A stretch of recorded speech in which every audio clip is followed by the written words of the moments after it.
अकबर और बीरबल। पाठ प्रवेश। हमें सबके साथ मिलजुल कर रहना चाहिए। किसी के मन को चोट नहीं पहुंचानी चाहिए। मन को चोट लग जाती है तो मित्र भी अलग हो जाता है। दूसरी तरफ हमें किसी बात पर निर्णय लेना हो तो सोच समझ कर लेना चाहिए, नहीं तो परिणाम बुरा ही होता है। बच्चों, अकबर और बीरबल के चुटकुले एवं उनकी कहानियाँ तुमने सुनी ही होंगी। उनकी कहानियाँ हम सबका मनोरंजन ही नहीं करती, बल्कि हमारे व्यावहारिक जीवन के लिए भी लाभदायक हैं। ऐसी ही एक कहानी आपको सुनाते हैं। एक दिन जब अकबर और बीरबल आपस में वार्तालाप कर रहे थे, तब बीरबल ने अकबर के हंसी मजाक के बारे में कुछ बात कही। उस समय बादशाह अकबर का मन ठीक नहीं था तथा वे क्रोधित थे। उन्हें बीरबल की बात बहुत बुरी लगी और उन्होंने क्रोधित होते हुए बीरबल से कहा, मैं जानता हूँ कि तुम बहुत विश्वसनीय मंत्री हो, लेकिन तुम्हारी इस गलती के लिए मैं तुम्हें दरबार से निकाल रहा हूँ और तुम्हें तत्काल आगरा शहर छोड़कर चले जाने का आदेश देता हूँ। बीरबल यह सुनकर आश्चर्यचकित हो गए कि उनकी छोटी सी बात पर बादशाह इतने क्रोधित क्यों हो गए।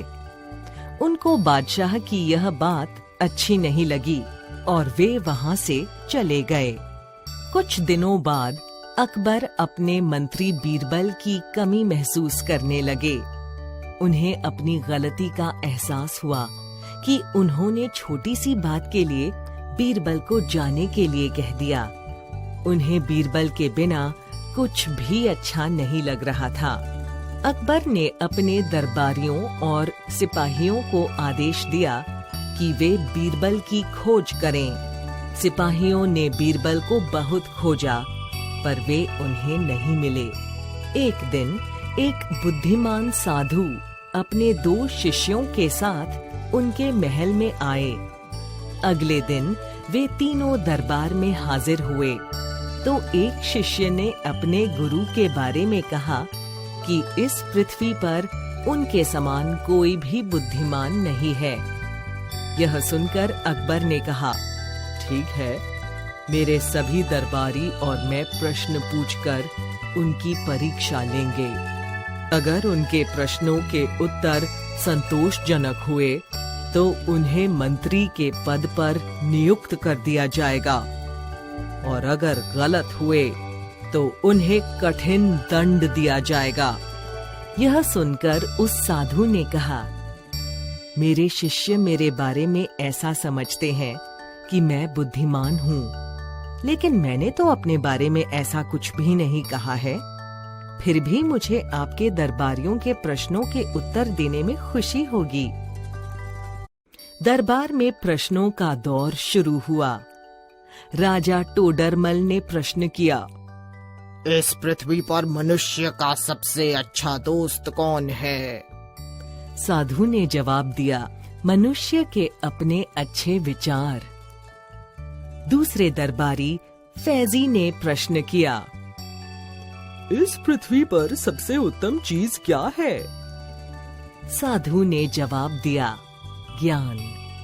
एक दरबारी ने प्रश्न किया, वह क्या है जो खो जाने के बाद दोबारा प्राप्त नहीं होती है? साधु ने कहा, जिंदगी। संगीतज्ञ तानसेन भी दरबार में थे। उन्होंने प्रश्न किया, संगीत में क्या नहीं मरता है? साधु ने जवाब दिया, सुर।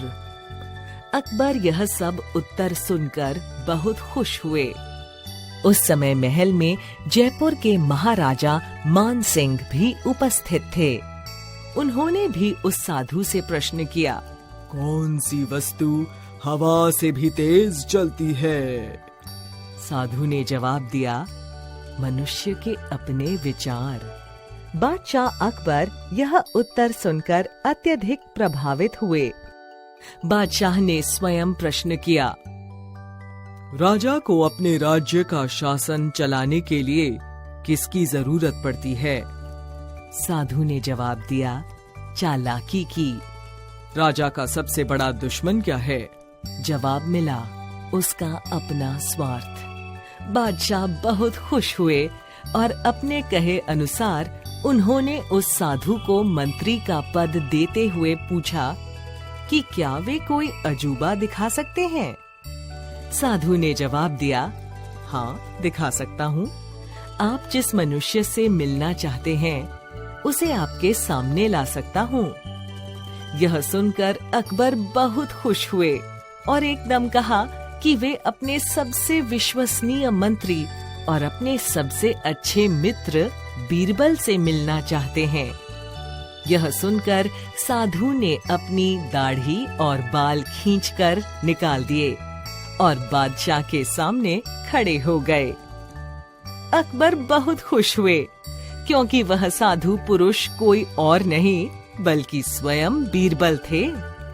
बादशाह अकबर को अपनी आंखों पर विश्वास नहीं हुआ कि उनका मित्र बीरबल उनके सामने खड़ा है। वे अपनी राजगद्दी से उतरे और बीरबल को खुशी से गले लगा लिया। अकबर की आंखों से खुशी के आंसू बह निकले। उन्होंने बीरबल से कहा कि उन्हें शक हो रहा था कि कहीं वह बीरबल ही तो नहीं, इसलिए उन्होंने उनसे एक अजूबा दिखाने के लिए कहा था। बादशाह ने बीरबल की वापसी पर खुश होकर उन्हें मूल्यवान उपहार दिए।